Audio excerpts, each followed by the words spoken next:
So hello guys, welcome back to the new video of Tech Cure. In this video, I will guide you with how you can update apps on your iPhone. So you can update the apps on your iPhone from the App Store. So for this, launch the App Store on your iPhone.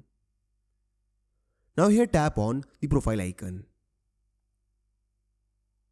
Now here scroll down and here you will see all the updates available. To update a particular app, tap on the update button next to it.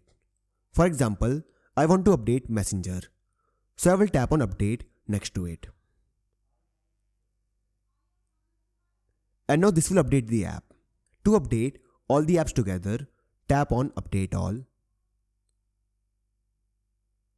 And this will update all the apps.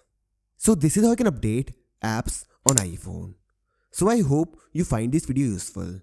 And if you do, then don't forget to like this video and subscribe our channel.